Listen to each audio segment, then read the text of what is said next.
12 episod kapsul terjah MSPO yang telah ditayang memperlihatkan industri ini berjalan secara sistematik, mementingkan kualiti di samping mengambil kira tentang kepentingan penjagaan alam sekitar.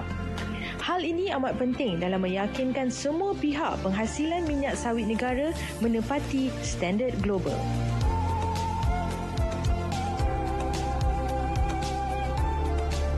Pensijilan MSPO diperkenalkan supaya minyak sawit negara terhasil secara mampan agar pembangunan yang memenuhi keperluan masa kini berlangsung tanpa menjejaskan keupayaan generasi akan datang untuk memenuhi keperluan mereka. Ia juga supaya produk sawit yang dihasilkan Malaysia dapat diterima oleh seluruh dunia. Salah satu kaedah menarik yang terdapat dalam pengawalan haiwan perosak di ladang kelapa sawit adalah dengan menggunakan burung hantu. Terletak di Pulau Keri, Selangor, ladang kelapa sawit Sime Darby memanfaatkan haiwan ini untuk memburu tikus yang menjadikan buah sawit sebagai sumber makanan utamanya. Kaedah kawalan biologi ini terbukti berkesan dalam mengurangkan kebergantungan penggunaan racun perosak terhadap hasil tanaman ini. Justru menjadikan peladangan kelapa sawit di sini dijalankan secara lestari dan mampan. Kejayaan minyak sawit mampan negara di peringkat antarabangsa harus menjadi kebanggaan setiap rakyat Malaysia. Oleh yang demikian, pengetahuan dan ilmu mengenai komoditi utama negara ini disebar luas kepada masyarakat. Inilah yang diterjemahkan oleh Palm Oil Experience Centre atau Pusat Kecemerlangan Kelapa Sawit milik Sime Darby Eco Garden Sendirian Berhad di Pulau Keri, Selangor. Di sini, memberi anda pengalaman menerokai dunia kelapa sawit. Kewujudan pusat ini sejak tahun 2019 bertujuan untuk menyalurkan info serta maklumat yang tepat mengenai industri berkenaan di negara ini. Di sebalik kejayaan minyak sawit mampan negara, industri ini juga turut terkena tempias penyebab kepupusan orang utan. Dakwaan liar dari Kesatuan Eropah atau EU adalah bersifat tomahan semata-mata. Sebagai contoh, Semenggoh Nature Reserve di Kuching, Sarawak merupakan hutan simpan seluas 653 hektar yang terdapat di sini telah menjadi rumah kekal kepada 25 ekor orang hutan yang diselamatkan dari merata tempat.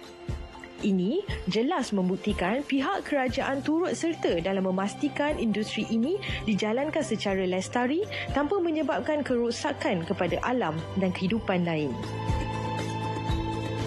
Di dalam aktiviti pertanian atau pembukaan tanah untuk pertanian, pemburuan haiwan liar adalah tidak dibenarkan sama sekali. Seandainya terdapat haiwan liar di ladang sawit, maka pekebun harus menghubungi pihak berkuasa seperti perhilitan supaya haiwan terbabit dapat dipindahkan ke pusat pemeliharaan atau habitat lain. Peranan ini digalas oleh bahagian konservasi hidupan liar yang menguruskan konflik hidupan tersebut selain menjalankan kerja-kerja pemantauan dan konservasi hidupan ini. Tidak hanya menangkap dan memindahkan spesies-spesies haiwan liar ke habitat lain, namun jika haiwan itu mengalami kecederaan, pihak perhilitan bertanggungjawab untuk merawat haiwan berkenaan. Pihak MSPO dan Kementerian sedang giat memperluaskan lagi kerjasama antara Malaysia dan negara pengimport yang lain. Dan tujuan utama kami adalah untuk menaik taraf pengurusan industri sawit negara dari berkebun kecil, estet, ladang sehinggalah ke syarikat-syarikat pengilang dan pemprosesan dengan memberi penekanan bahawa penghasilan sawit Malaysia ini terbukti mampan melalui pensijilan MSPO. Dan pada masa yang sama, objektif jangka masa panjang kami adalah untuk mempertahankan dan meluaskan lagi pasaran sawit mampan Malaysia ke persata antarabangsa. Di sebalik kejayaan itu, peranan dan tanggungjawab oleh Majlis Pensijilan Minyak Sawit Malaysia atau lebih dikenali sebagai MPOCC tidak dapat dinafikan. Bertindak sebagai pembangun dan pengendali skim standard pensijilan minyak sawit mampan Malaysia atau MSPO sejak 2013 membolehkan setiap hasil tuaian sawit sama ada dari pihak kilang mahupun pekebun-pekebun kecil terjamin dari segi kualiti.